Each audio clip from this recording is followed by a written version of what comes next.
지금 방송에서 제공하는 투자 정보는 투자 판단에 대한 조언입니다. 방송에서 제공하는 주식의 가치, 가격 상승 및 가격 하락에 대해서는 방송사에서 보장하지 않습니다.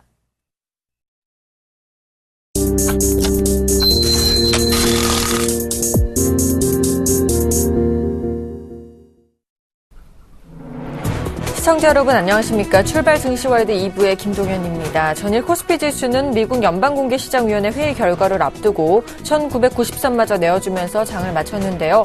펀드 환매 물량을 앞세운 기관의 매도세가 거셌습니다.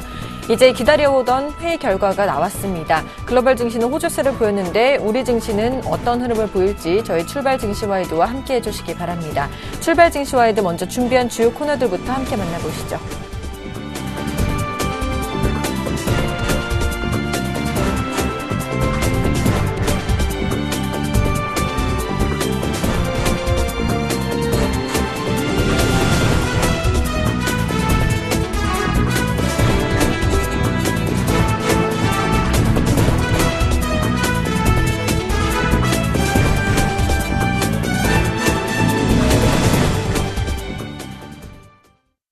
넘버원에게 듣는다 시간입니다. 현대증권 류용석 투자전략팀장과 연결해 보겠습니다. 안녕하십니까?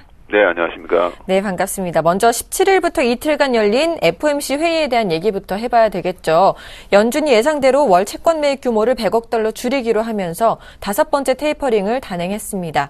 올해 성장률 전망은 하향하면서 경기 회복에 대한 낙관적인 의견을 보였는데요. 자세한 내용부터 전해주시죠. 예, 크게 FOMC 회의 내용은 예상을 벗어나지 않았다 이렇게 볼 수 있겠습니다. 일단 테이퍼링은 정속 같은 속도대로 100억 달러 정도 축소를 했고요. 기준금리는 동결을 했습니다. 특이한 점은 올해 성장률 전망을 기존 2.8% 선에서 2.3% 선으로 0.5%포인트 정도 하향했는데요. 이런 점은 이제 세계은행이나 IMF하고도 비슷한 경향을 보이고 있는데 반해서 이제 장기적인 경기 회복에 대해서는 상당히 낙관한다고 했고 특히 고용시장에 대해서 긍정적 전망을 했다는 점이 특이한 점입니다. 인플레이션과 관련해서는 인플레이션율은 점진적으로 정상화될 것으로 기대했고요. 시장에서 관심을 가졌던 연준 인사들의 그 점도표에 대해서는 실질적인 금리 기조에 바뀌는 정책의 변화보다는 오히려 참고 자료로 사용될 가능성이 있다고 지적을 했습니다. 가장 걱정스럽게 지목했던 부분은 주택 시장이 회복이 더디다는 점이었고요. 출구 전략에 대해서는 필요할 때라는 어구를 사용해서 신중론을 견제한다는 입장을 했습니다. 결국 이번 그 FOMC 같은 경우는 시장의 예상을 크게 벗어나지 않았다는 점에서 보면은 시장에 좀 더 긍정적 영향을 주지 않았을까 이렇게 예상을 하고 있습니다. 네, 간밤 뉴욕 증시는 이 FOMC 회의 결과로 인해서 상승 마감을 했는데요. 최근 발표됐던 경제 지표도 그동안 뉴욕 증시를 올리는 데 한몫해왔죠. 미국의 경기 선행 지수를 포함해서 다음 주에 있을 주택 지표에 대한 전망은 어떻게 예상하시나요? 예, 미국은 1분기는 계절적 날씨 요인 탓으로 이제 크게 부진을 했고요. 지금 2분기까지 내용을 보면은 서서히 회복되는 단계를 보이고 있습니다. 다만 이제 회복의 속도는 아주 더디거나 아주 빠르지도 않은 중간 정도 속도로 회복되고 있다는 것이 특징이고요. 이번 주에 예상돼 있는 지표 가운데 주목을 받고 있는 경기 선행 지수는 전월 대비해서 0.6% 정도 상승해서 개선이 될 것으로 예상이 되고 있고요. 주택 지표 역시도 전월 대비해서는 소폭씩 기존 주택 판매와 신규 주택 판매가 늘 것으로 전망을 되고 있어서 일단 앞서 말씀드린 대로 2분기 중에 나타나고 있는 지표들은 서서히 회복되는 모습들이라고 볼 수 있겠습니다. 최근에 이제 우려가 됐던 거는 CPI의 상승인데요. CPI 소비자 물가 같은 경우에는 주거비 영향이 되게 컸던 거로 보여지고요. 연준이 중요하게 여기는 그 물가 지표인 PCE 소비지출 물가 같은 경우는 아직 1.4%에서 1.6% 정도 수준에서 안정화되고 있습니다. 미국 증시 같은 경우에는 이제 버블 상태 아니라는 지적과 함께 오히려 실적 개선 속도와 함께 동행하는 성격이 매우 짙다고 이렇게 볼 수 있겠습니다. 네, 이 FOMC 회의 이후 앞으로의 우리 시장 방향성과 변수도 좀 짚어주실까요? 예, 영국의 중앙은행이 이제 조기 금리 인상 가능성으로 인해서 이제 FOMC에 대한 경계가 좀 컸었는데요. 근본 이제 옐런의 발언과 기자회견과 FOMC 성명서를 통해서 이런 경계 심리가 어느 정도 지워졌다는 측면에서 우리 증시가 좀 반등할 수 있을 것으로 예상을 하고 있습니다. 최근 동향을 보면 외국인 순매수 기준은 규모는 줄었지만 계속 유지되고 있고요.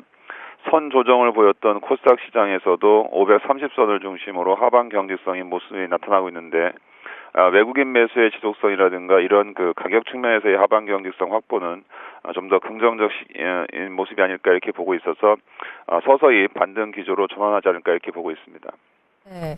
자, 중국 경기에 대한 반등 모멘텀은 좀 여전히 유효할지 궁금하고요. 화학, 철강 중심의 경기 민감 대형주의 전략도 좀 세워주시죠.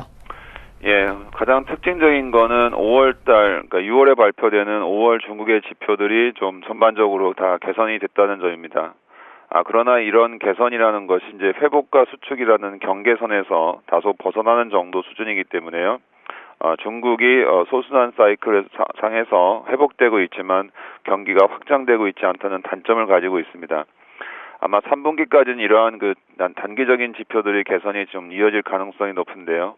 이것이 이제 일종의 모멘텀이 될 가능성이 있어 보입니다. 이러한 모멘텀은 대부분 철강업종하고 화학업종에 좀 국한될 것으로 보이는데요. 특히 화학업종이 좀 더 모멘텀 측면에서 강하지 않나 이렇게 보기 때문에요. 화학업종에 대한 단기적인 관심은 필요하다 이렇게 보고 있습니다. 네. 팀장님께서 주도주로서 IT 업종을 좀 강조해 주셨는데요. 최근 SK 하이닉스 등 좋은 흐름을 보여주고 있습니다. 현재 구간에서 좀 매수를 해도 될지 궁금하고요. IT를 포함한 전반적인 시장 전략 제시해 주시죠. 예, IT는 단기적으로는 이제 따라서 사기에는 저는 가격적인 부담을 충분히 느낄 수 있는 수준이라는 라고 볼 수 있겠습니다. 하지만 2분기 실적에서 가장 우위에 있고요. 특히 다른 업종과 비교했을 때 상대적 모멘텀도 강하기 때문에 여전히 투자의 1순위가 아닐까 보고 있고요. LG 디스플레이와 SK 하이닉스, LG 이노텍 등이 추가적으로 상승하지 않을까 이렇게 기대하고 있습니다. 이제 6월 말과 7월에 있어서 기대할 수 있는 쪽은 이제 어닝과 관련되긴 한데요. 어닝 같은 경우 아직 본격적인 회복 징후들이 나타나고 있지 않기 때문에 오히려 정책 변수에 대한 모멘텀이 클 수 있는데요. 6월 말과 7월로 갈수록 아무래도 이제 정부에서 2기 경제팀이 내세우는 정책 변화에 좀 주식 주가가 민감할 수 있는데요. 대표적으로 보면 건설업종에 대한 기대가 좀 더 커지지 않을까 이렇게 기대하고 있습니다. 네, 건설업종에 대한 기대가 커지지 않을까 예상된다고 하셨는데 좀 몇 가지 업종 좀 짚어주시면 안 될까요? 종목을? 건설업종 내에서는 이제 해외 쪽은 이라크 유전 관련 프로젝트 관련해서 불확실성이 있기 때문에요. 해외 비중이 높은 건설업종보다는 국내 주택 분양과 관련된 비중이 높은 업종인데요. 대표적으로는 현대산업 개발이 그 중에 이제 가장 우선시 될 가능성이 높고요. 그 다음에 대우건설 이렇게 좀 압축이 될 것 같습니다. 그 밖에도 본다면은 화학업종 내에서는 LG화학하고요. 그 다음에 국도화학 정도가 이익 모멘텀이 상대적으로 우위에 있다고 볼 수 있겠습니다. 철강업종 내에서는 분기 실적을 보고 보면은 포스코보다는 오히려 현대제철 쪽이 좀 더 나아 보이고요. 그 밖에 이제 SK 네트워크스 같은 기업이나 코스맥스 같은 화장품 기업들의 변화나 안정적인 수익 기대는 아마 이어지지 않을까 이렇게 보고 있습니다. 알겠습니다. 감사합니다. 지금까지 현대증권 류용석 투자전략팀장과 함께했습니다. 고맙습니다. 감사합니다.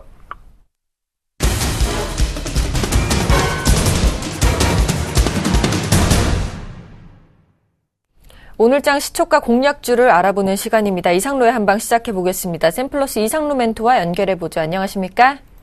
예, 반갑습니다. 이상로입니다. 반갑습니다. 자, 어제 관심주였던 한글과 컴퓨터가 장중에 1% 넘게 상승하다가 약세장에 다시 발목이 잡히는 모습이었는데요. 거의 시초가 원위치에 온 상황입니다. 이 종목 어떻게 대응하면 좋을까요? 예, 맞습니다. 정확하게 분석을 하셨는데요. 어제 시장 자체가 조금 밀리면서 그런 상승 추세 자체를 반납하는 그런 모습이 나타났던 게 바로 한국어 컴퓨터입니다. 한국어 컴퓨터가 밀리면서 어제 MDS테크 이런 종목들도 같이 옆으로 행보를 하는 그런 모습이었고 MDS테크와 한국어 컴퓨터를 계속적으로 제가 같이 보고 말씀을 드리는 이유가 일단은 자회사이기 때문에 계속적으로 보고 말씀을 드리는 거고 특징적인 부분을 본다면 변함이 없습니다. 거기에 대해서 지금은 후반기에 좀 더 소프트웨어적인 부분에서 큰 발전이 있지 않겠나라는 기대를 하는 게 사실이고요. 일단 한국컴퓨터 이 24,800원 기조 자체에서 지금 상승 추세대 안에 놓여 있는 상태이기 때문에 저는 추가적인 상승이 일어난다고 확신하는 상태고 거기에 대해서 이제 기간적인 문제일 것 같습니다. 어제같이 좋은 타이밍에 올랐으면 좋겠는데 어제 뭐 시장이 또 빠지면서 어쩔 수 없이 뭐 종목도 같이 빠지는 그런 모습이 조금 나타났었고요. 이평선을 놓고 우리가 한번 본다면 지금 5일선을 지지를 받고 올라가는 행위거든요. 그러면 여기에서는 전고점 부근에서 지금 형성이 되어 있는 상태이기 때문에 현재는 강한 상승세를 한번 좀 동반할 수가 있습니다. 거기에 대해 우리가 좀 더 열어놓으시고 생각을 하시길 바라겠고 지금 뭐 호가 자체가 상당히 벌어져 있습니다. 하지만 장이 시작하게 되면 이 효과가 닫힐 거예요. 조금 좁혀질 거라고 좀 말씀을 드리겠고 거기에 대해서 오늘도 추가적인 상승은 분명히 일어날 수 있다. 그래서 좀 더 보유하시고 오늘 하루 더 보시자고 말씀을 조금 드리겠습니다. 후방에까지 보고 들어가도 뭐 무난한 종목 그렇게 정리를 하도록 하겠습니다. 알겠습니다. 한글과 컴퓨터는 계속 보유해도 좋다는 의견이셨고요. 그렇다면 시초가에 다시 접근을 해도 괜찮은 거죠? 예, 맞습니다. 뭐 한글 컴퓨터 뭐 지금 자리 좋은 자리입니다. 어제와 변함없는 자리이기 때문에 지금 매수의 관점으로 대응을 하시길 바라겠습니다. 맞습니다. 오늘장 시초가 공략주는 어떤 종목 준비하셨나요? 예, 오늘장 시초가 공략주는 K시텍을 말씀을 드리고 K시텍 같은 경우에는 CMP 공정 장비 국산화로 인한 수혜주라고 말씀을 조금 드릴 수가 있겠고요. CMP 장비가 CMP 공정이 뭐냐면 우리가 반도체를 보시면 표면에 불필요한 이런 불순물들이 붙어 있을 때가 있습니다. 그리고 그 위에 있는 그 불순물들을 제거해주는 역할을 하는 게 CMP 공정이고 거기에 대해서 이런 부분 자체를 원래 일본 기업들이 많이 맡아서 했습니다. 하지만 최근에 국산화가 되면서 K시텍이 지금 수혜를 받으면서 주가가 이렇게 크게 올라오는 그런 모습이었고요. 반도체 업종 자체가 최근 들어서 좋은 모습을 나타내고 있기 때문에 거기에 대해서 지금 K시텍의 주가도 많이 올랐습니다. 그러면 2분기 실적과 그리고 3분기에 일어날 실적 자체를 좀 더 연관지어서 생각하실 필요가 있다는 거죠. 2분기에도 긍정적인 실적이 나타날 확률이 상당히 높습니다. 거기에 대해서 현재 같은 경우에는 지금 PER 7.5배짜리입니다. 다른 반도체, 여타의 반도체 장비들을 제가 말씀을 드릴 때, 원익 IPS 같은 경우에는 지금 20배가 좀 넘는다고 말씀을 드렸죠. 원익 IPS는 20배가 좀 넘고요. 그리고 제가 저평가에 있다 말씀을 드렸던 게 제우스였습니다. 제우스 한번 같이 볼게요. 제우스 같은 경우에 신고가 행진을 꾸준히 하고 있습니다. 제우스 같은 경우에는 PER 3.5배입니다.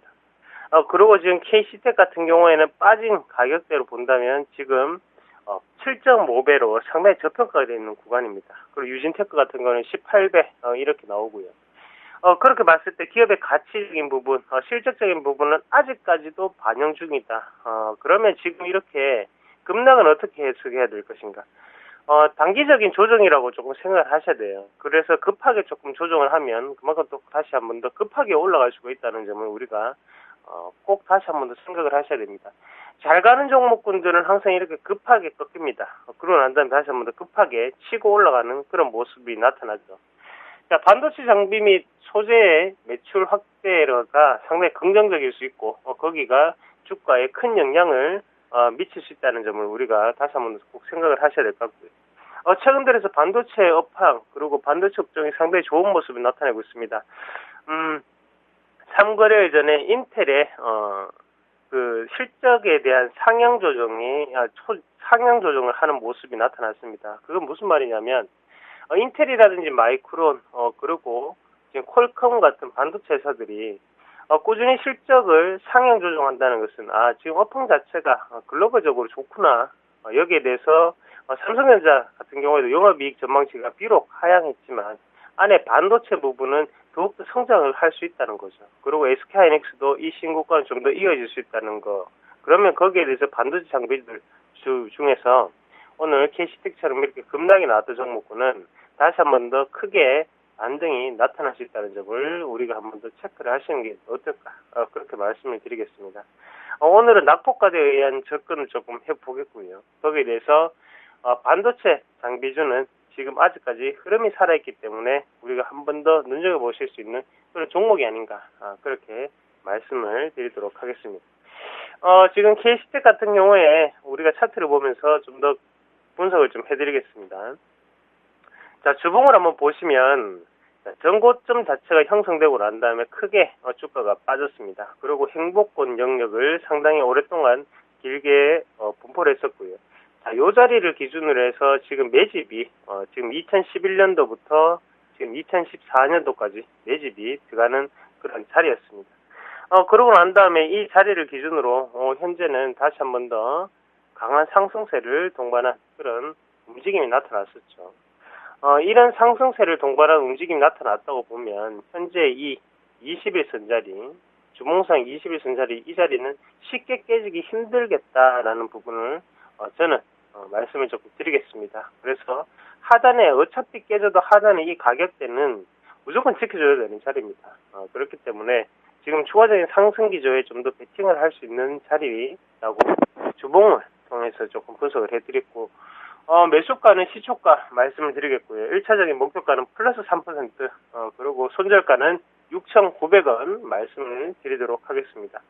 자, 시청자 여러분, 그리고 오늘 같은 경우에는 제가 시장 변동성을 앞두고 오늘은 공개 방송을 하지 않습니다. 그래서 기존의 회원분들 포트폴리오 점검을 조금 해드려야 되기 때문에 그 점 꼭 참고하시고 내일 좋은 모습으로 다시 한 번 더 공개 방송을 통해서 시초가 공략 어떻게 AS 받을 것인지, 그리고 어떻게 시장 상황을 헤쳐나갈 것인지 말씀을 드리도록 하겠습니다.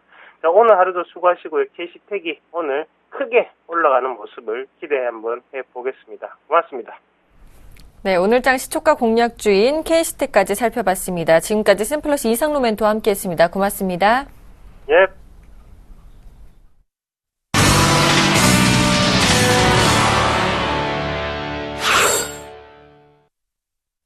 자, 개장을 6분여 정도 앞두고 있습니다. 오늘장 전망과 출발 상황 분석을 샘플러스 정동욱 멘토, 동양증권 W 프레스티지 센터 정윤성 PB와 함께하겠습니다. 안녕하십니까? 안녕하세요. 네, 먼저 오늘장 예상부터 한번 짚어보겠습니다. 정동욱 멘토께서 2,000선 좀 안착할 수 있을지 오늘장 예상 어떻게 하시나요? 저 개인적인 생각으로도 2,000선 탈환을 한번 시도를 하지 않을까 저는 이렇게 파악을 하고 있습니다. 전일장 FOMC 회의 결과를 앞두고 국내 시장은 좀 관망세로 일관했다 이렇게 말씀을 드릴 수가 있는데, 그럼에도 불구하고 코스피 시장 한 0.6% 정도 하락세를 보였습니다. 그렇지만, 우려했던 대로 시나리오가 나오지 않았다 이렇게 말씀을 드릴 수가 있는데, 시장에서 우려했던 건 두 가지였습니다. 첫 번째가 예상외로, 테이퍼링 규모를 150억 달러로 이제 더 큰 규모로 실시하지 않을까, 이게 첫 번째였고, 두 번째가 옐런 의장이 역시나 조기 금리 인상을 조금 시사하지 않을까, 구체적으로 시기까지 제한을 한다면 글로벌 증시가 흔들릴 수 있다, 이러한 우려감 두 가지가 있었는데, 그 우려감을 다소 해소시키는 결과가 나왔다 이렇게 말씀을 드릴 수가 있기 때문에 오늘장은 조금 안도 랠리, 조금 상승 우세가 펼쳐지는 그런 하루가 되지 않을까 저는 이렇게 판단을 하고 있습니다. 현재 예상 체결가가 코스피 지수가 0.24% 정도 상승한 1994.36포인트의 예상가를 알리고 있는데, 전기전자 자동차뿐만 아니라 최근 들어서 중국에 민감한 화학과 그리고 기계 이런 쪽의 섹터들이 중국의 경제 지표가 다소 완화되는 모습을 보이면서 다시 한번 반등세로 돌아설 가능성이 굉장히 크기 때문에 오늘장은 대형주 위주로 조금 상승 추세를 이어가지 않을까 이렇게 말씀을 해드리도록 하겠습니다. 그 다음은 코스닥 지수 같은 경우는 약보합권에서 출발을 예고를 하고 있는데, 현재 0.01% 정도 하락한 537선에서 예상가를 알리고 있습니다. 최근 들어서 530선에서 코스닥 바닥을 지속적으로 이제 다지는 구간이다 이렇게 말씀을 드릴 수가 있는데, 최근에는 기관이 아닌 외국인이 지속적으로 매도하는 모습을 보여줬었는데, 전일장 뉴욕 증시가 조금 큰 폭의 반등세를 이뤘다, 이러한 관점 하에서는 오늘장 외국인의 매수를 기대하는 하루가 되지 않을까 이렇게 말씀드리면서 오늘장 코스닥도 상승 기조를 유지해 갈 수 있을 것이다 이렇게 정리를 해드리도록 하겠습니다. 네, 오늘장 기대가 되는데요. 정윤성 PB님, 오늘장 강세 예상 업종은 어떤 업종들이 있을까요? 예, 오늘은 은행과 IT를 말씀드리겠습니다. 먼저 은행 업종 말씀드리겠는데요. 우선 좋아지는 업종들 같은 경우는 두 가지 측면이 있습니다. 아무래도 영업이익이 우선 좋게 나다가 좀 더 계속적으로 사이즈업이 되는 경우가 있고요. 아닌 경우는 계속적으로 좀 안 좋은 부분을 보이다가 이런 부분이 턴어라운드를 그리는 그런 두 가지 측면이 있을 텐데요. 은행 업종들 같은 경우는 그 후자의 입장인 것 같습니다. 아무래도 은행 업종들 대체적으로 계속적인 저금리 기조로 인해서 상당히 좀 실적 부분이 안 좋았다가 이런 부분에 대해서 대규모 비용 부분에서 조금씩 이런 부분이 감소가 되는 측면이 계속적으로 포착이 되고 있습니다. 그러다 보니까 은행 업종에 대해서도 상당히 좀 시장에서 관심이 좀 늘어나고 있고요. 두 번째는 은행 업종들 같은 경우 상당히 그 긴 박스권 내에 있기 때문에 박스권 하단에서는 언제든지 접근이 가능한 그런 구간대로 있기 때문에 지금 그 은행주들 그 주가를 보면 대부분이 박스권에서 좀 하단선에서 있는 부분을 볼 수가 있기 때문에 그런 부분에서 본다라고 하면 오늘쯤 한 번쯤은 더 강세 움직임을 보일 수 있지 않을까 그렇게 생각을 하고 있습니다. 특히나 지금 여러 종목이 있겠지만 우리금융 지주에서 지금 계속적으로 이제 분리가 됐었죠. 그러다 보면 이제 JB 이제 금융 지주라든지 아니면 우리금융 같은 경우나 그런 쪽에서는 M&A 이후에는 시가총액이 나뉘어져 있고 그렇다 보니까 지금 좀 저평가 영역에 놓여져 있는 그런 종목군들도 있기 때문에 좀 눈여겨 보시기 바라겠습니다.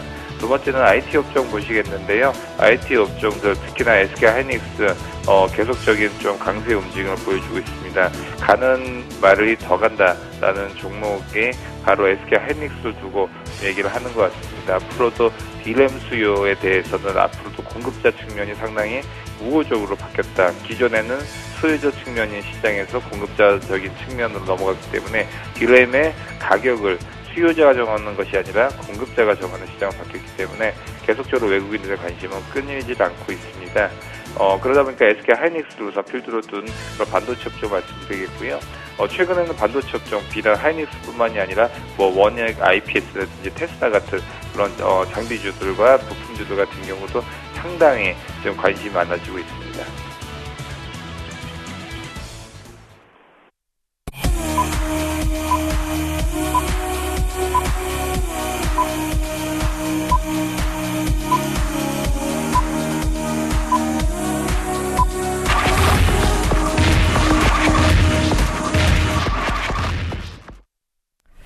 (6월 19일) 목요일장 이제 개장을 앞두고 있는데요. 정동욱 멘토님께서 현재 개장 분위기 좀 짚어봐 주실까요? 강보합으로 출발 예상이 되고 있네요. 네, 그렇습니다. 지금 개장까지 한 10여 초 정도가 남은 상태인데 예상 체결가가 점점 우호적으로 변하고 있습니다. 현재 예상 체결가 코스피가 0.3% 그리고 코스닥 같은 경우는 0.25% 정도 상승 출발을 예고를 하고 있는데 역시나 하이닉스가 오늘도 코스피 상승을 주도할 가능성이 굉장히 크다 이렇게 말씀을 드릴 수가 있을 것 같습니다. 지금 개장이 되었는데 예상대로 코스피 같은 경우는 0.3% 상승 출발을 했고 코스닥은 아까보다 상승폭을 키우면서 0.27% 상승을 했습니다. 역시나 글로벌 증시, 특히나 뉴욕 증시가 전일장의 FOMC 회의 결과 이후에 갑작스럽게 상승 추세로 돌변하는 바람에 그 영향이 국내 증시에 오늘장 여실히 드러나고 있다 이렇게 말씀을 드릴 수가 있는데 역시나 코스피 같은 경우는 2000선 환매 물량이 아직까지 남아있는 상태이기 때문에 2020, 2030까지 강하게 상승하기에는 조금 무리가 있는 상태다 이렇게 말씀드리면서 오늘장은 FOMC 회의 결과를 조금 즐겨보자 이렇게 말씀을 해드리도록 하겠습니다. 그리고 코스닥 시장 같은 경우도 현재 0.27% 지속적으로 상승 추세를 유지해주고 있는데 만약에 530선이 정말 바닥이고 오늘장 외국인이 국내 중소형 개별주를 담는다면 코스닥 증시 역시 코스피와 마찬가지로 상승 기조를 유지해줄 수 있을 것으로 전망을 하고 있습니다. 그 다음에 이제 선물 시장에 대해서 말씀을 드려야 될 것 같은데 야간 선물 시장에서도 한 0.4%, 0.5% 상승 마감을 했습니다. 그 기조가 여실히 이어지고 있는데 현재 0.56% 정도 상승한 261.35포인트에서 거래가 되고 있습니다. 역시나 선물 시장 오늘장에 우호적으로 작용할 가능성이 크다 이렇게 말씀드리면서 현선물 오늘장은 상승을 기대해도 되는 하루가 되지 않을까 이렇게 말씀을 해드리도록 하겠습니다. 그리고 이제 원달러 환율에 대해서 말씀을 드려야 될 것 같은데, 오늘장 원달러 환율이 큰 폭으로 하락세를 보여주고 있습니다. 현재 0.5% 정도 하락한 1017원 70전에서 거래가 되고 있는데, 전일장까지 소폭 상승세를 유지하면서 1020원대를 다시 탈환을 했던 원달러 환율이 오늘장 장 시작하자마자 큰 폭으로 하락을 보였습니다. 전일장까지 1020원대를 1020원대를 탈환을 했던 이유가 좀 있었습니다. 이라크 사태가 발발을 했고, 그리고 다시 한번 FOMC 회의 결과가 어떻게 나올지 모르는 불확실이 있는 상태에서 만약에 금리 인상에 대한 시사가 있을 경우 달러 강세가 예상된다, 이러한 예상들이 난무하면서 1020원대를 상승하는 그런 원달러 환율 모습을 보였었는데, 회의 결과 자체가 초저 금리 기조를 지속적으로 유지할 것이다, 이러한 결과로 나왔기 때문에 다시 한번 글로벌 달러 약세가 예상되지 않을까, 저렇게 말씀드리면서 원달러 환율 자체가 FOMC 회의 결과에 맞춰져 있다면 다시 1010원대로 회귀하는 그런 시간을 가지지 않을까, 이렇게 말씀을 해드리도록 하겠습니다. 알겠습니다. 우리 시장 지금 기분 좋게 상승하는 모습인데요. 일본 증시 출발 상황도 살펴보겠습니다. 일본 증시는요, 지금 0.2% 상승한 15,140.35포인트로 출발을 하고 있습니다. 우리 증시 시총 상위 종목 흐름도 체크해보겠습니다.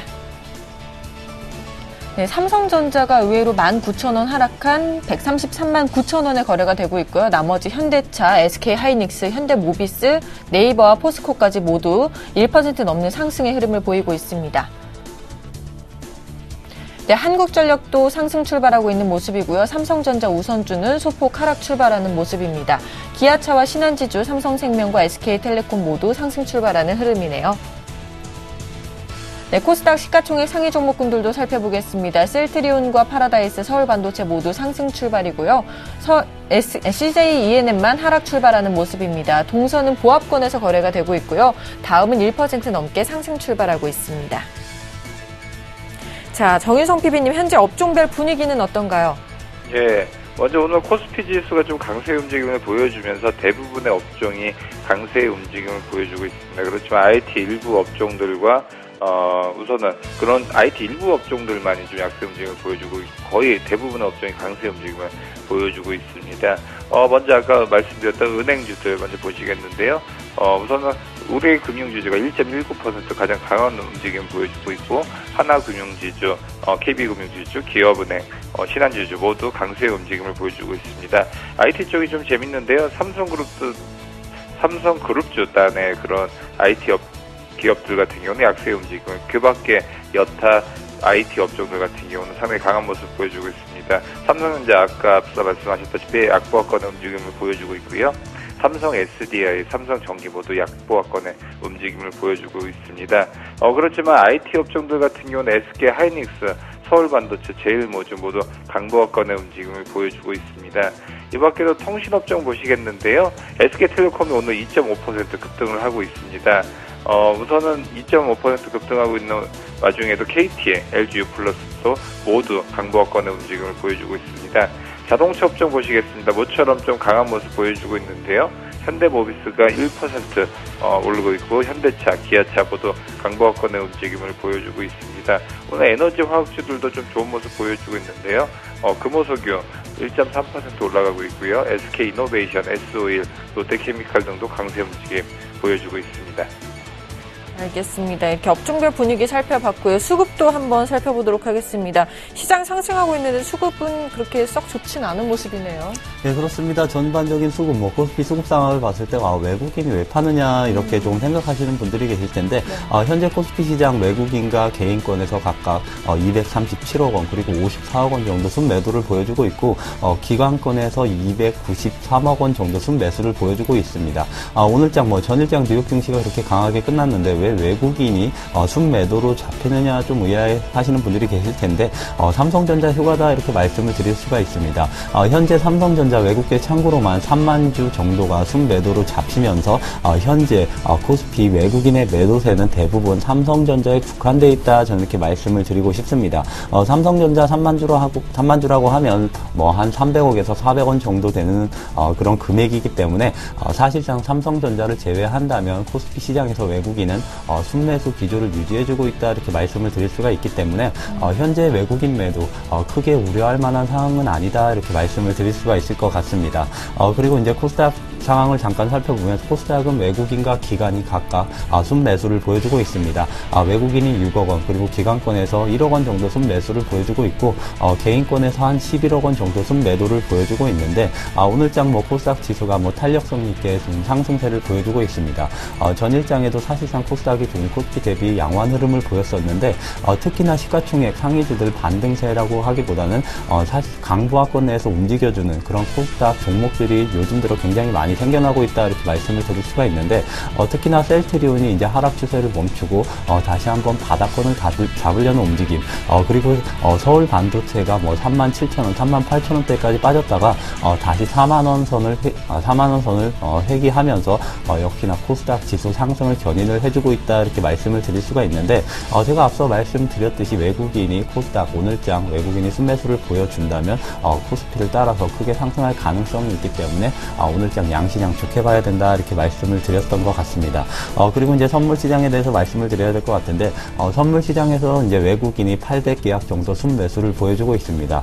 반면에 기관과 개인이 각각 254계약 그리고 개인권에서 1000계약 정도 순매도를 보여주고 있는데 항상 선물 시장 같은 경우는 현물에서도 그렇지만 선물 시장은 더더욱이 외국인이 주도하는 시장이다 이렇게 말씀을 드릴 수가 있기 때문에 그런데 전일장 뉴욕 증시가 좋은 쪽으로 흘러갔고 야간 선물 역시 플러스로 마감을 했기 때문에 오늘장 선물 시장에서 외국인 순매수 기조 지속적으로 기대해봐도 되지 않을까 이렇게 정리를 해드리도록 하겠습니다. 네, 이렇게 오늘 시장 수급 분위기까지 살펴봤고요. 외환 시장 흐름도 살펴보도록 하겠습니다. 유진투자선물 소병화 연구원과 전화 연결되어 있습니다. 안녕하십니까? 네, 안녕하세요. 네, 오늘 외환 시장이요. 원달러 환율이 4원 30전이나 급락하면서 다시 1,020원 밑으로 하락 출발하는 모습인데요. 외환 시장 동향 살펴봐 주시죠. 네, 금일 환율은 어제 앨런 의장의 비둘기파적 발언 영향으로 밑달러가 약세를 보이며 4원 30전 하락한 1,018원 10전에 시작한 후 현재 더 추가 하락하며 1,017원대에서 거래되고 있습니다. 오늘 새벽 FOMC 이후 가진 기자회견에서 앨런 의장은 지난번 기자회견과 달리 비둘기파적 발언을 내놓으면서 최근 달러 매수세를 이끌었던 조기금리 인상 우려가 해소되면서 달러와는 약세 흐름을 보였습니다. 앨런 의장은 테이퍼링 규모를 기존보다 100억 달러 추가로 확장할 것이라는 발언 후 금리 인상과 관련된 질문에 기계적인 공식은 없다고 밝혔습니다. 또한 올해 미국 경기 성장률 전망치를 낮추면서도 경기 개선 기대감을 드러내는 등 미국 비둘기파적 발언을 이어나가며 저금리 기조를 계속 유지할 것이라고 밝히면서 달러와 약세를 이끌었습니다. 이 영향으로 뉴욕 시장에서 1개월물 NDF는 1,019원대 후반대에서 종가가 형성되었습니다. 어제 외환시장 종가 대비 스왑 포인트를 고려하면 4원 가깝게 하락한 수준입니다. 이 영향으로 금일 외환시장도 하락하여 출발하였습니다. 최근 미 기준금리 조기 인상과 이라크 우려로 여기를 중심으로 매수세 유입으로 원달러 환율은 1,020원대로 레벨을 높였습니다. 그러나 상승세를 이끌었던 이슈가 해소되면서 다시 1,010원대로 진입 후 안착하는 모습을 보일 것으로 예상하고 있습니다. 거기다가 상승 분위기로 인하여 매도 타임을 기다리고 있던 내고 물량이 이슈 해소로 인하여 추가로 유입될 것으로 예상돼 1,010원대 중후반까지 하락폭을 키울 것으로 보여지고 있습니다. 거기다가 최근 주식시장에서 대외적 이슈로 별다른 움직임을 보이지 않았던 외국인들이 다시 순매수 분위기를 이어갈 것으로 보여지고 있어 하락에 힘을 실어줄 것으로 보여집니다. 그러나 1,010원대 중후반대에서 당국의 개입 경계감과 최근 더 악화되고 있는 이라크 우려가 남아있어서 하단은 어느 정도 지지될 것으로 보여집니다. 최근 이라크군이 미국 정부에 지원을 요청하는 등 이라크 대전이 더욱 악화되고 있어서 이로 인하여 역외 매수세가 시장에 유입될 것으로 보여져 하단은 어느 정도 지지될 것으로 보여지고 있습니다. 따라 FOMC 결과로 인한 글로벌 달러 약세로 1,010원대 진입 후 1,010원대 후반대에서 주 거래 범위를 형성하며 움직일 것으로 보여지며 월말 장세가 가까워지고 있어 내고 유입 여부에 따라 하락폭이 결정될 것으로 보여집니다. 예상 레인지는 1,017원에서 22원 사이입니다. 알겠습니다. 지금까지 유진투자선물의 소병화 연구원과 함께 외환시장 동향 살펴봤습니다. 고맙습니다. 네, 감사합니다.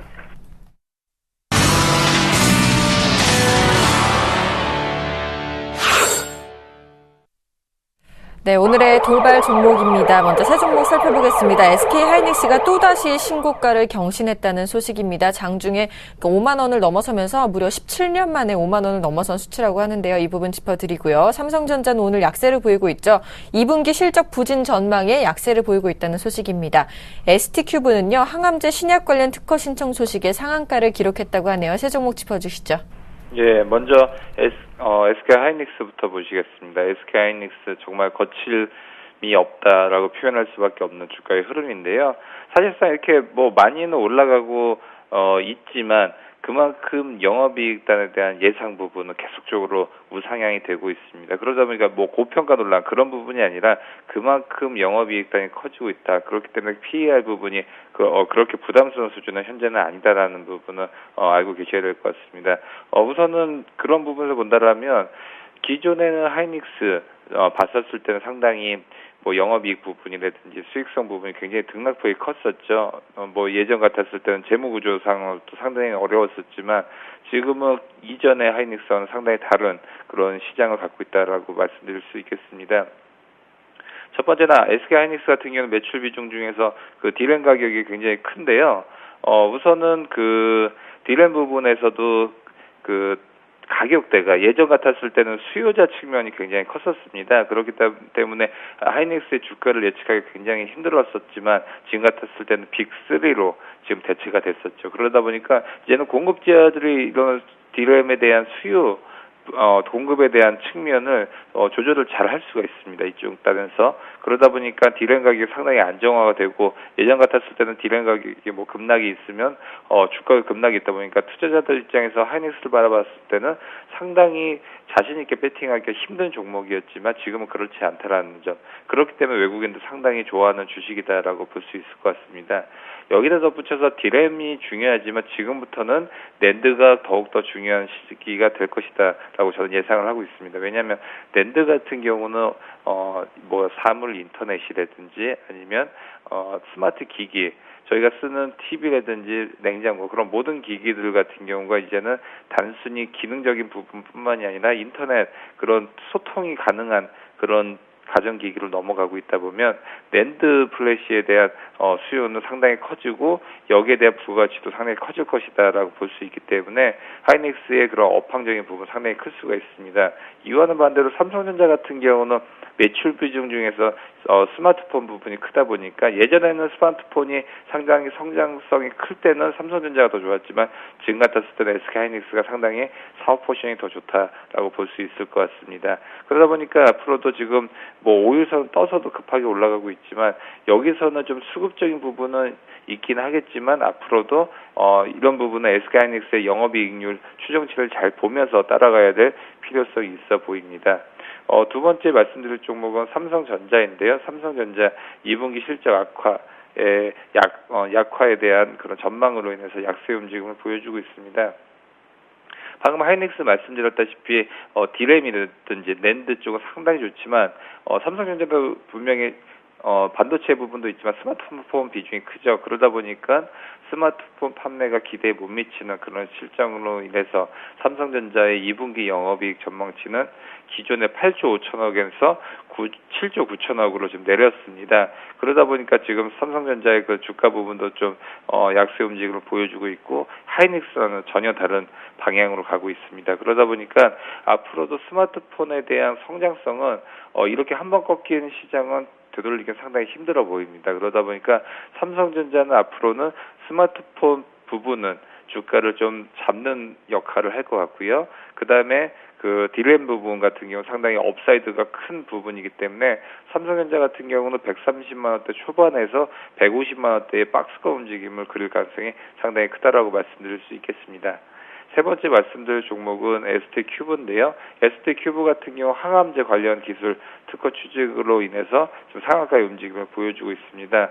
항암제 신약 타겟 스크리닝 기술을 지금 미국 특허청에 특허 기출원에 신청을 했고요. 우선은 여기다가 넣었던 부분은 지금 우선은 면역 조절 항암제 신약이죠. 이런 부분에 대해서 상당히 미국 쪽에다 특허를 신청했기 때문에 ST큐브 같은 경우는 기존에 주가 하락폭이 좀 컸었던 부분이 있었기 때문에 여기서는 좀 이렇게 호재성이 있더라도 굉장히 가파르게 올라갈 수 있었던 부분이 있었습니다. 왜냐하면 주가대가 지금 뭐 6,000원대까지 계속 올라가다가 어제자 이 뉴스가 이제 반영이 되기 전까지 보면 거의 3,000원대 후반대까지 떨어졌었거든요. 거의 마이너스 50%를 떨어졌기 때문에 이런 순간대는 이러한 그 뉴스 하나하나가 상당히 커질 수 있다라고 볼 수 있을 것 같고요. 하지만 특허를 취득을 했지만 이런 부분이 상용화가 되거나 아니면 매출과 연결되려면 시기가 어느 정도 필요하기 때문에 이런 부분은 수급적인 플레이가 상당히 중요해 보이고요. ST큐브 같은 경우는 하루 거래량 같은 경우가 뭐 한 30만 주 내외 정도 되는데 오늘 잔량이 10만 주 정도밖에 안 쌓여 있습니다. 그러다 보면 상한가 같은 경우는 오늘 중으로도 혹시라도 풀릴 경우는 상당히 좀 엑시트를 해야 된다라고 볼 수 있을 것 같고요. 여기서 상한가 잔량이 뭐 30만 주가 넘어간다라고 본다고 하면 이런 부분이 내일까지도 어느 정도 영향이 있긴 하지만 오늘의 그 뉴스는 단기적인 플레이일 뿐이다라고 말씀드릴 수 있겠습니다. 알겠습니다. 또 다른 세 종목도 살펴보도록 하겠습니다. 첫 번째 종목은 SK텔레콤이고요. SK텔레콤이 지금 광대역 LTA를 출시한다는 소식에 강세를 보이고 있다고 합니다. 두 번째 종목은 홈캐스트입니다. 주가 조작 혐의 조사 보도에 급락을 하고 있다는 소식이고요. 세 번째 종목은 링네트입니다.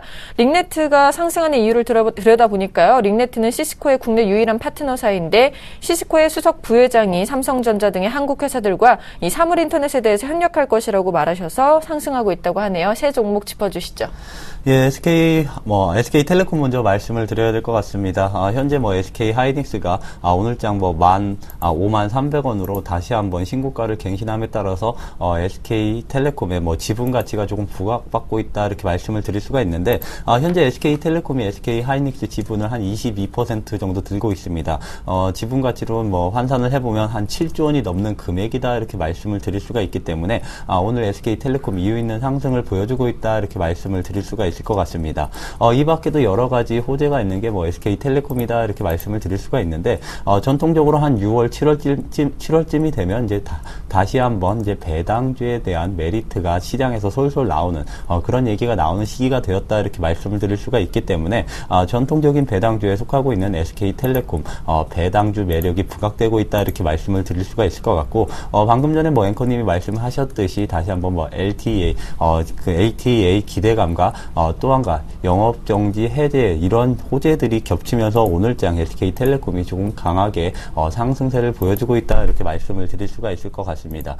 그렇지만 타 통신기업 대비해서 좀 강하게 상승하는 배경은 역시나 SK하이닉스에 있다 이렇게 말씀을 드릴 수가 있기 때문에 SK하이닉스 주가가 이제 꺾인다면 SK텔레콤도 동반 단기적으로 꺾일 가능성이 있기 때문에 SK텔레콤을 좋게 보시는 분들은 SK하이닉스 주가를 항상 같이 보는 그런 전략이 필요할 때가 아닌가 이렇게 말씀을 드릴 수가 있을 것 같습니다.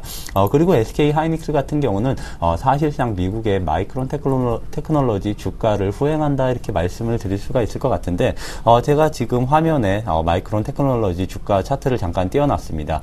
지금 마이크론 테크놀로지 주가 차트를 잠깐 보시면 SK하이닉스와 굉장히 대동소이하다 이렇게 말씀을 드릴 수가 있는데 최근 월가에서 마이크론 테크놀로지 2015년까지 장밋빛 전망이 예상된다 이러한 레포트들이 쏟아져 나오면서 마이크론의 주가가 지속적으로 상승 추세에 있는 상태입니다.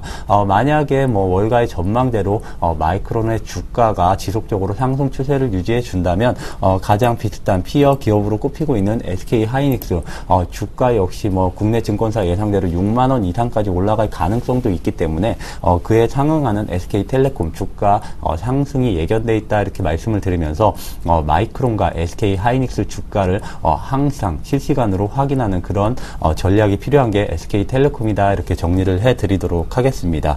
그 다음 종목은 이제 링네트에 대해서 조금 말씀을 드려야 될 것 같은데 링네트가 오늘 만물인터넷이라는 기사가 뜨면서 오늘장 6% 가까운 상승세를 보여주고 있습니다.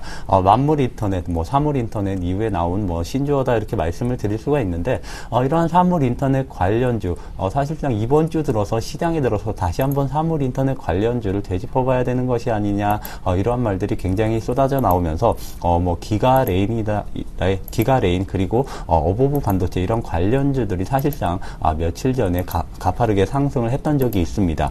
오늘장은 링네트가 6% 정도 강세를 보여주고 있는데 이유 있는 강세다 이렇게 말씀을 드리겠고 제가 웬만한 테마주들은 기업들은 이제 상승했을 때 팔아보자 이렇게 말씀을 드리겠는데 링네트 같은 경우는 회사의 재무 상태나 실적 또한 시가총액 대비해서 받쳐주는 부분이 있기 때문에 섣부르게 올랐을 때 매도하지 말아보고 만약에 테마가 분다면 현재 시점에서도 그리 비싼 가격은 아니다 저는 이렇게 판단이 되면서 만약에 링네트가 오늘 상승폭을 반납하는 하락이 혹시라도 나온다면 저가 매수가 가능한 게 조금 링네트가 아니겠느냐 이렇게 정리를 해드리도록 하겠습니다. 그리고 마지막 종목은 이제 홈캐스트에 대해서 말씀을 드려야 될 것 같은데 어제장 뉴스에 나왔듯이 홈캐스트에 대해서 금감원이 강력한 조사에 들어갈 것이다 이러한 뉴스가 나오면서 홈캐스트가 장중에 하한가를 기록하면서 하한가로 마감을 했습니다. 오늘장 역시 마이너스 10%, 11% 정도를 기록을 하고 있는데 홈캐스트 같은 경우는 전형적으로 방송에서 이제 써도 되는 용어인지 모르겠지만 작전주가 아닐 가능성은 희박하다 저는 이렇게 말씀을 드리고 싶습니다. 2,3,000원대였던 주가가 단기간 내에 15,000원까지 올랐습니다.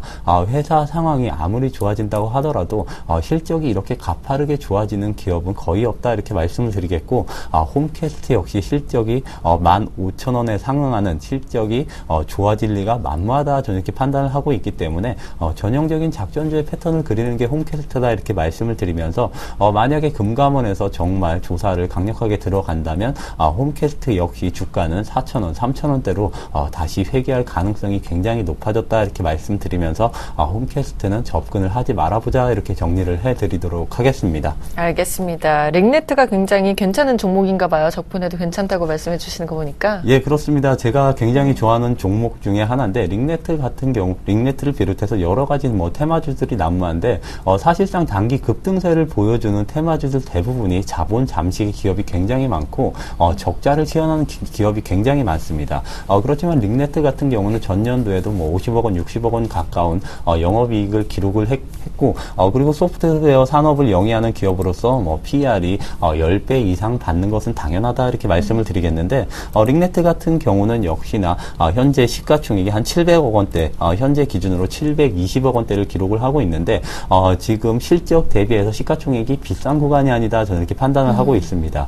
실적이 받쳐주는 가운데서 테마를 타거나 아니면은 성장 스토리가 예견돼 있는 기업은 지속적으로 보유한다면 역시나 큰 수익이 날 수 있는 가능성이 크기 때문에 링네트 같은 경우는 일부 다른 테마주와 비교하지 마시고 기업의 내재 가치를 조금 파고 들어간다면 역시나 매수해도 괜찮을 만한 그런 기업이지 않을까 이렇게 정리를 해드리고 싶습니다. 알겠습니다. 또 다른 세 종목도 살펴보겠습니다. 현대상사가 실적 개선 그리고 배당 기대감에 강세를 보이고 있다는 소식이고요. 하나투어는 자사주 매입 소식에 역시 강세를 보이고 있다고 합니다. 마지막으로 전파기지국은 경영진의 횡령설에 급락하고 있다는데요. 세 종목 짚어주시죠. 예, 먼저 현대상사 보시겠습니다. 현대상사 같은 경우는 지금 우선 자원개발 사업 수익이 계속적으로 들어오고 있는데요. 이런 부분이 2015년 영업이익 부분에서 이제 급증할 것으로 예상이 되고 있습니다. 2015년도 세전이익은 1,504억 원으로 지금 예상을 하고 있는데 이 정도 된다고 하면 전년 대비해서 67%가 이제 증가를 하는 것으로 볼 수가 있을 것 같습니다. 여기에다가 이익 증가와 더불어서 지금 배당 성향이 동시에 이루어질 가능성이 큰데요. 주가가 지속 상승 가능한 사례가 지금 계속적으로 많았었죠. 그러다 보니까 지난 1분기 말 기준 순연금이 2,300억 원이었는데 우선은 현대상사 같은 경우는 밸류에이션 매력도가 상당히 높은 부분이 있기 때문에 2013년 하반기와 같은 주가 재상승세도 한 번쯤은 기대해 볼 수 있는 그런 자리다라고 볼 수 있을 것 같습니다. 두 번째 말씀드릴 종목 하나투어인데요. 하나투어 같은 경우는 기존에는 여행 관련주로서 계속적으로 흐름이 좋았다가 세월호 참사로 인해서 상당히 여행객 수요가 좀 감소를 하면서 주가가 눌렸던 부분을 볼 수가 있습니다. 하지만 휴가철도 지금 다가오고 있고요. 그러다가 오늘 같은 경우는 자사주 매입 소식에 의해서 좀 강세의 움직임을 보여주고 있습니다. 우선 하나투어 같은 경우 전날 자사주 10만 주를 67억 5천만 원에 지금 사들이기로 공시를 했고요. 이러한 조치는 주가를 안정화하고 주주 가치를 높이기 위한 조치라고 설명을 했는데 이런 비중 자체는 상당히 좀 낮은 부분이기 때문에 크게 주가 상승적인 측면에서는 탄력적이진 않겠지만 그래도 현재 여행주들 같은 경우 상당히 좀 침체되어 있는 그런 분위기를 올리기에는 상당히 좋은 지금 지점이다라고 볼 수 있을 것 같습니다. 특히나 자사주 매입 외에도 여행주들 같은 경우는 지속적인 상승의 흐름에서 지금 눌림목 구간에 있다라고 좀 판단이 되기 때문에 이런 구간에서는 한 번쯤은 여행주도 한번 관심을 가져봐도 좋겠다라고 볼 수 있을 것 같습니다. 마지막으로 말씀드릴 종목은 전파 기지국인데요. 경영진의 횡령설에 의해서 11% 급락의 움직임을 보여주고 있습니다.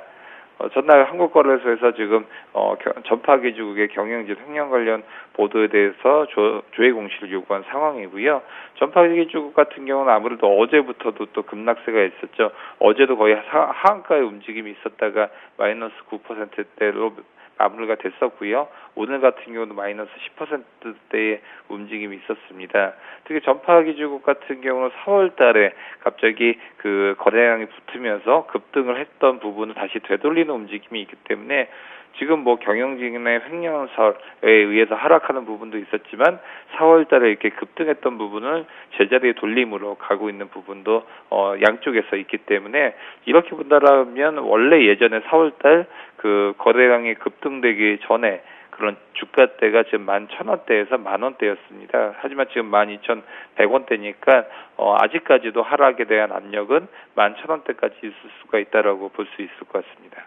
알겠습니다. 세 종목 더 살펴보겠습니다. 먼저 빙그레입니다. 회장의 자사주 매입 소식에 강세를 보이고 있다고 하는데요. 일부에서 이두꺼 멘토께서도 짚어주셨던 종목이죠. 오늘도 상승을 하고 있습니다. 동국실업은요. 성장 기대감에 급등을 하고 있다고 합니다. 이 소식도 전해드리고요. 아프리카TV는 북미 공략 소식에 역시 강세를 보이고 있다고 하네요. 세 종목 짚어주시죠. 예, 먼저 빙그레에 대해서 말씀을 드려야 될 것 같습니다. 기업의 사정을 가장 잘하는 게 기업의 CEO 그리고 회장입니다. 그렇죠. 그렇기 때문에 뭐 회장님의 뭐 자사주 매입은 주가에 굉장한 호재다 이렇게 말씀을 드리겠는데 특히나 주가가 바닥권에서 이러한 대기업 임원진이나 아니면은 CEO의 자사주 매입은 굉장히 큰 호재로 받아들여지고 있습니다. 역시나 주가가 바닥권이고 오늘장 코스피 지수가 강세를 보여주고 있기 때문에 이러한 회장님의 자사주 매입은 굉장히 큰 호재로 받아들여지면서 빙그레가 2%대의 강세를 보여주고 있다 이렇게 말씀을 드리겠는데 저 개인적으로 생각을 봤을 때 뭐 빙그레가 추가적인 하락은 조금 제한되지 않을까 이렇게 판단을 하고 있습니다. 왜냐하면 이제는 계절적인 성수기가 도래하는 게 빙그레다 이렇게 말씀을 드릴 수가 있기 때문에 현재 구간에서 빙그레는 정말 추격 매수를 해도 괜찮은 대형주가 아닐까 이렇게 말씀드리면서 만약에 뭐 대형주를 선호하시는 분들은 빙그레 같은 바닥권에 있는 종목 그리고 성수기 계절적 성수기가 도래하는 이런 기업들을 한번 관심 있게 지켜봐도 괜찮을 만하다 이렇게 정리를 해드리도록 하겠습니다. 그 다음은 이제 동국실업에 대해서 말씀을 드려야 될 것 같은데, 오늘장 뭐 증권가에서 이제 코멘트가 나오면서 동국실업이 뭐 강하게 상승세를 보여주고 있습니다.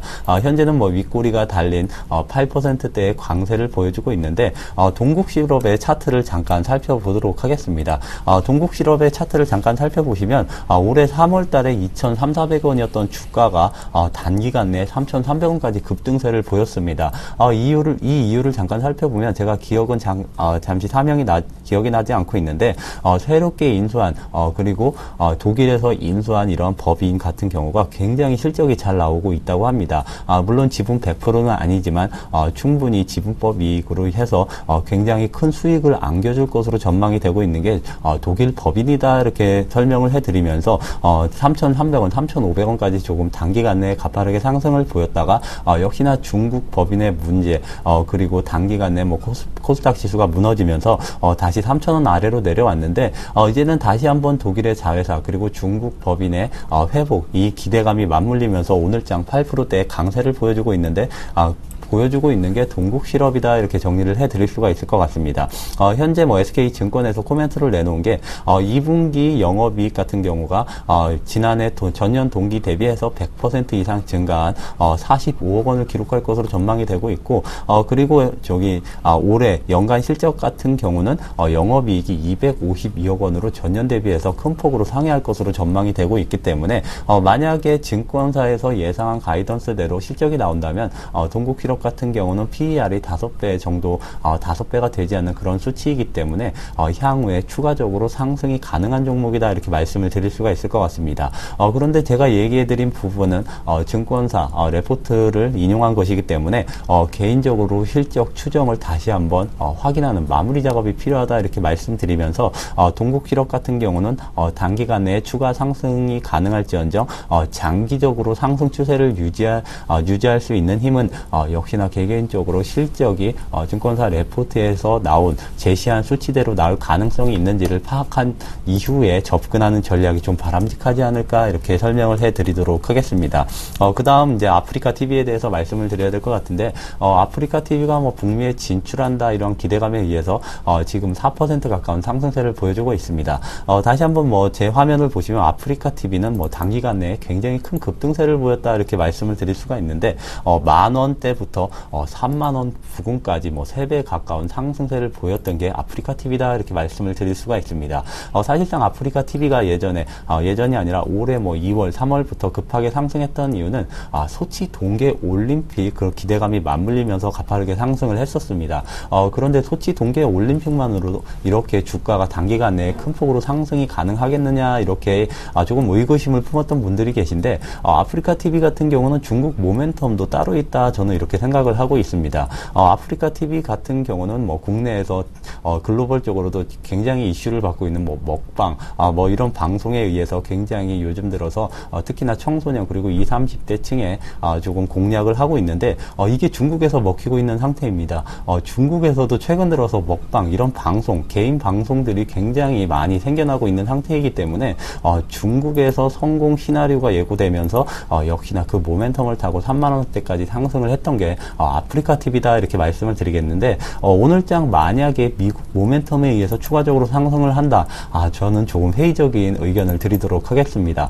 중국이나 동남아 같은 시장은 역시나 한류에 의해서 국내에서 히트했던 K-팝이나 드라마 이런 콘텐츠들이 국내에서 흥행을 보인다면 중국이나 동남아 시장에서도 먹힌다 이렇게 말씀을 드리겠는데 국내에서 흥행에 성공했다 이런 콘텐츠들이 미국에서 성공한 사례는 거의 없습니다. 한 사례가 있는 것 같습니다. 바로 싸이의 강남 스타일이라는 이런 노래였던 것 같은데 강남 스타일을 제외하고는 이런 북미나 유럽 시장에서 성공을 거뒀던 국내 콘텐츠들이 거의 없기 때문에 역시나 미국의 모멘텀을 타고 추가적으로 상승을 보인다면 오히려 매도할 수 있는 기회가 되지 않을까 이렇게 정리를 해드리도록 하겠습니다.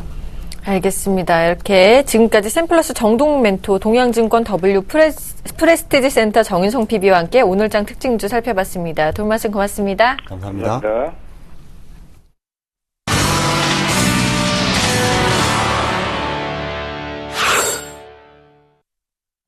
오인의 투자 전략 시간입니다. 먼저 화면으로 전략 함께 만나보시죠. 최희승 차장입니다. 삼성전자의 하락, 새로운 기회의 시작이라는 멘트를 제시해 주셨고요. 정영훈 팀장입니다. FMC 양적 완화 100억 달러 추가 축소, 반등 국면이 예상된다라고 전략을 세워주셨습니다. 김혜란 연구원입니다. 네, 2분기 어닝 시즌을 앞두고 실적 개선되는 철강과 건설, 증권주에 관심 가져보자라고 말씀해 주셨고요. 김현겸 주식팀장입니다. 쿼드러플 위칭데이 이후 외국인 선물 매도 포지션을 감지해보자라고 말씀해 주셨네요. 안상현 대리님입니다. 코스피는 관망, 코스닥은 분할 매수 관점을 유지하자라고 전략 세워주셨습니다. 오늘은 동부증권 마포지점의 김현겸 주식팀장과 전화 연결되어 있습니다. 안녕하십니까? 예, 안녕하세요. 네, 오늘장 전략 좀 세워주실까요? 네, 오늘 시장에 좀 특징적인 점이 있습니다. 오늘 시장은 강보합선에서 움직이지만 삼성전자를 보시면 거의 2% 가까운 하락을 보이고 있습니다. 삼성전자 같은 경우는 지금 그 지배구조의 기대감이 사그러지면서 2분기 실적 부진에 대한 우려감이 시장에 반영되고 있는 상황이고요. 또한 외국인 선물, 최근에 쿼드러플 리칭데이 이후에 외국인들이 오늘은 1,300계약 지금 매수로 들어오고 있지만 전체적인 큰 기조를 보시면 외국인 선물 매도세가 중심인 것을 알 수 있는데요. 그것은 아무래도 삼성전자와 연관된 그런 포지션이라고 생각이 됩니다. 그렇기 때문에 지금 시장에서는 지수보다는 종목별, 업종별 대응이 필요한 시기라고 보고요. 여기에서 저희가 투자에 참고할 만한 그런 점은 지금 제2기 경제부총리가 내정이 되었기 때문에 그분의 최근에 그분이 말을 하는 제2기 때 우리나라 경제 정책이 어떻게 움직이는지에 대한 거기에 대한 관심을 좀 더 가질 필요가 있겠고요. 거기에 있어서는 일단 부동산 정책의 완화 여기에 초점을 맞춘다면 건설주나 은행주를 좀 관심 있게 보시면 좋을 것 같고요. 또한 환율의 인위적인 개입, 원화 절상의 인위적인 개입을 안 하겠다는 시사를 했기 때문에 원화 강세 수혜주 역시 계속해서 매수 관점으로 접근하시는 이런 업종별 종목별 차별화 장세가 이어질 것이기 때문에 지수보다는 업종별 종목에 좀 더 포커스를 맞추시는 대응이 필요할 것으로 보입니다. 알겠습니다. 지금까지 동부증권 마포지점의 김연겸 주식팀장과 함께 오늘장 전략 세워봤습니다. 도움 말씀 고맙습니다. 네, 감사합니다.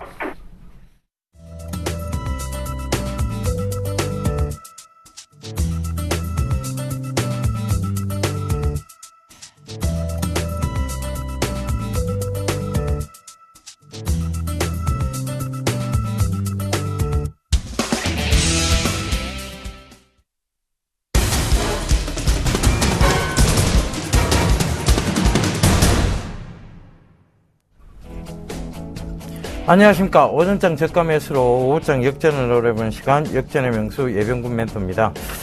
자, 금일도 시장 이제 빠르게 또 회귀를 좀 하는 모습인데요. 1990선 이상으로 지금 올려놓고 있습니다. 그런데 시장 지금 약간 불확실성에 지금 헤매고 있는 것 같아요. 일단은 미국 FOMC 회의 결과에 대한 부분에 대해서 조금 이것을 어떻게 해석해야 되느냐. 결과적으로는 테이퍼링은 계속 할 것이고, 근데 경기에 대해서 성장률은 조금 또 낮췄단 말입니다. 그렇다면 이것을 시장에서 과연 어떤 식으로 해석할 건지에 대한 부분에 대해서 시장이 지금 갈피를 조금 못 잡고 있는 듯 합니다. 그런데 분명한 것은 아직 우리 장의 상승 여력은 충분하다는 거 참고로 하셨으면 좋겠고요. 자, 지난 종목들 빠르게 좀 살펴보면서 AS 좀 해드리도록 하겠습니다. 자, 지금 보시게 되면요. 자, 제가 SK 하이닉스에 대해서 여러분 굉장히 좀 강조를 많이 드렸죠. 그죠? 드디어 5만 원이 돌파가 됐습니다. 4만 원대부터 4만 원 초반대부터 계속 강조 드리고 난 이후에 지금 약 약 2달 가까이 되는 흐름이죠. 2달이 채 안 되는데 벌써 5만 원대가 돌파가 되고 있습니다. 그러니까 약 만 원 가까이 올랐죠. 그러니까 여러분들 이 신고가를 갱신하고 있는 모습들 얼마나 괜찮습니까? 그죠? 분명히 47,000원대 이상에서 또 차익 실현, 분할 차익 실현 말씀드렸고 46,000원대 500원대 이하에서 또 분할 또 매수 관점 얘기 드렸습니다. 그리고 나서 지금 계속 잘 오르고 있는 모습들 여러분들 요즘도 꼭 좀 참고를 하시고요. 자, 그 다음에 우리가 이 사물 인터넷과 관련해서 전자 쪽으로는 SK 하이닉스, 그 다음에 어버브 반도체에 대해서 얘기를 좀 강하게 드렸고, 그 다음에 차 쪽이에요. 바로 전차가 하반기 주도 업종으로 제가 분명히 말씀을 드렸는데요. 이 하반기 주도 업종에서 말씀드렸던 것이 MDS테크, 그 다음에 지금 여전히 좀 잘 가고 있습니다. 그죠? 에코플라스틱, 차량 경량화 부분, 대동, 스마트카 관련, 그 다음에 우리산업, 코디에스, 전기차 관련, 얘기 드렸습니다. 그러니까 하반기 주도 섹터라고 보시면 될 것 같아요. 그 다음에 그리고 또 문화 콘텐츠의 한 부분을 또 잡아드렸죠. 그래서 그 문화 콘텐츠에 대한 부분들도 여러분들께서 좀 참고를 해보셔야 되겠는데, 지금 소리바다 탑픽으로 잡아드렸는데 굉장히 지금 잘 오르고 있습니다. 여러분들 이것도 꼭 좀 참고를 하세요. 계속 지속적으로 지금 오르고 있다는 것도 여러분들 분명히 참고를 하셔야 될 것 같습니다. 그 점 참고를 하시고, CJ ENM, SM, J 컨텐트리부터 시작해서 쭉 이렇게 지금 좋은 모습들을 보이고 있습니다. 그 점 꼭 좀 참고를 하시고요. 특히 제가 왜 소리바다를 탑픽으로 잡아드렸는지에 대한 부분들 제가 매주 계속 여러분들께 강조를 좀 드리고 있습니다. 그 점도 꼭 좀 참고를 하셨으면 좋겠습니다. 자, 이 세 가지를 모두 아우르는 시장이 있죠. 바로 이 사물 인터넷 시장입니다. 이것이 전체적으로 보면 하반기 주도 섹터에서 근간을 이룰 것이고, 그 근간에서 떨어져 나오는 것이 전자, 자동차, 문화 콘텐츠 쪽이라고 보시면 된다라고 분명히 말씀을 드렸습니다. 그래서 오이솔루션이 최근에 굉장히 좀 강하게 올라왔어요. 그죠? 오이솔루션이 굉장히 좀 강하게 올라왔고, 그 다음에 지금 효성 ITX 금일 좀 좋은 모습을 보이고 있습니다. 충분한 조정 구간이 겪었고, 그 다음에 제가 충분한 조정이 들어왔다라고 분명히 말씀드렸던 구간대가 15,000원대 부근이었습니다. 15,000원대였는데 거기서 15,000원대에서 이제 강하게 지금 치고 올라오고 있는 모습입니다. 그 점 꼭 좀 참고하시고요. SK CNC 여전히 좋은 모습들입니다. 굉장히 강하게 상승했다가 지금 소폭 조정 그리고 다시 리바운딩이 나오고 있다는 것도 참고를 해보셔야 될 것 같고요. 자, 오늘은 코콤에 대해서 얘기를 좀 드리고 싶어요. 코콤, 자, 차트를 좀 살펴보면서 설명을 좀 드리도록 하겠습니다. 이 코콤은 CCTV 전문 업체이기도 하고요. 이 코콤의, 지금 코콤은 사물 인터넷 관련해서 여러분들이 꼭 좀 주목을 해 보셔야 됩니다. 자, 강한 상승이 있었어요. 그죠? 차트 보면서 설명을 좀 드릴게요. 자, 강한 상승이 있었고, 그 다음에, 자, 여기서 제가 체크를 한번 해보겠습니다. 강한 상승 이후에, 조정이 들어왔죠. 그 다음에 조정이 들어왔고, 지금, 그리고 나서 횡보 구간이 조금 나오고 있습니다. 그런데, 여러분들 보시면 아시겠지만, 이 횡보 구간 이유가, 자, 이제 여기서 에너지를 응축한다라고 말씀을 드렸죠. 그죠? 에너지 응축하고 난 다음에 제대로 여기서 갈 모습을 띄고 있습니다. 그래서 그 점도 꼭 좀 참고를 하셔야 될 것 같고요. 이 코콤은 지금 사물 인터넷 관련해서 여러분들 꼭 좀 보셔야 되는 게 결국은 사물 인터넷 시장은 전체적으로 보면 연결입니다. 연결이라고 보셔야 되는데 이 컴퓨터 시스템과 CCTV 그다음에 지금 홈 오토 시스템 이런 것들을 전체적으로 연결해 주는 역할을 한다는 거. 지금 여러분들이 맞벌이 부부들도 많고 직장인들 많으십니다. 주로 바깥에서 활동하다 보면 우리 아이들이 집에서 어떻게 놀고 있는지 그리고 위험한 장난을 치고 있지 않는지 늘 체크를 하고 싶어 하죠. 거기에 바로 CCTV가 들어가게 되는 거고 홈 오토메이션 시스템이 들어가게 되는 겁니다. 이 홈 오토메이션과 코콤의 이 부분도 분명히 사물 인터넷과 연관이 되어 있고 스마트 기기가 확산이 됨으로 해서 스마트 기기를 통해서 집안의 상태라든가 아이들의 상태, 아이들의 지금 정도 그러니까 어떻게 놀고 있는지에 대한 부분을 체크를 할 수 있다는 겁니다. 제가 사물 인터넷의 근간이 되는 것이 바로 왜 이 사물 인터넷 시장이 성장했는지에 대해서 분명히 설명드렸던 것이 스마트 기기의 확산과 스마트폰 그리고 보급 그 다음에 타블릿 PC 시장의 확대 이런 것들을 얘기를 좀 드렸습니다. 그 부분 참고를 꼭 좀 하셔야 되고 이 모든 것이 바로 통신과 관련돼서 기가 인터넷 그 다음에 LTE 이런 것들이 안정화되면서 여러분들이 바로 더 이 사물 인터넷 쪽에 새로운 문화, 새로운 쇼핑 문화, 새로운 그리고 아이들 교육 문화 이런 것들이 형성이 되고 있다는 겁니다. 그래서 이 코콤도 여러분 꼭 좀 주목을 해보셔야 되는 그런 종목이라고 보시면 될 것 같습니다. 그래서 차트 명확하게 보자면 지금 지지대 명확합니다. 지지대 명확하니까요. 자, 여기 한번 짚어볼게요. 여기인데 이 부분이 지지가 명확한 자리대입니다. 바로 5,600원대 부분인데 지금 5,750원이죠. 지지대와 크게 떨어져 있지도 않습니다. 그리고 지지가 명확해진 구간이고 우리가 지지대를 예측하는 것은 잘못된 매매법입니다만 지지가 명확해져서 여기서 오르고 여기서 조정 그리고 지지가 명확했고 여기서도 한번 자 지지 명확하고 올라왔죠. 그죠?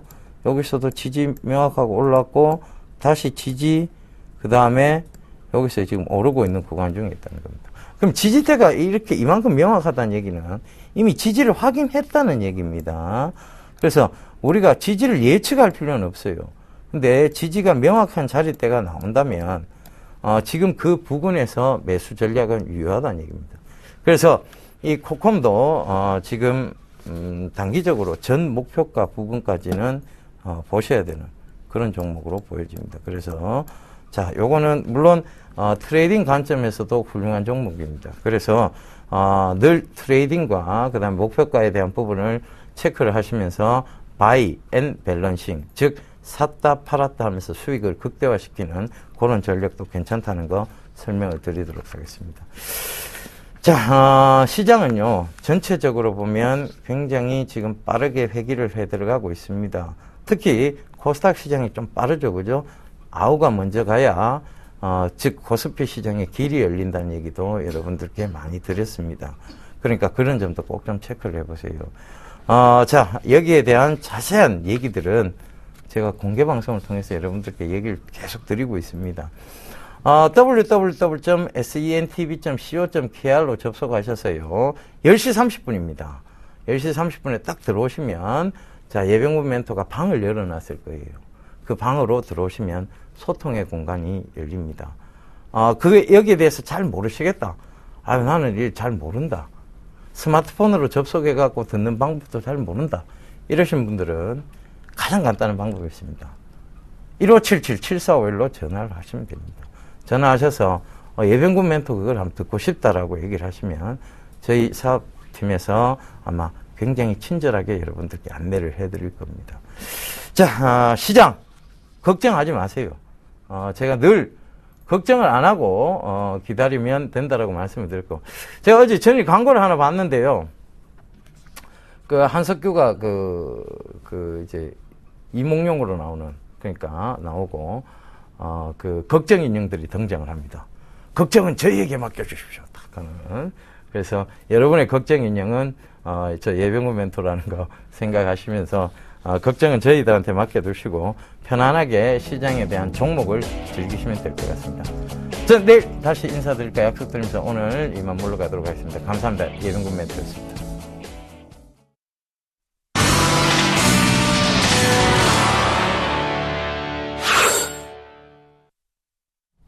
네, 현재 코스피 지수는 1992선에서 거래가 되고 있고요. 코스닥 지수는 외국인과 기관의 쌍끌이 매수에 540선을 눈앞에 두고 있습니다. 출발 증시와에도 오늘 준비한 소식은 여기까지입니다. 시청해주신 여러분 고맙습니다.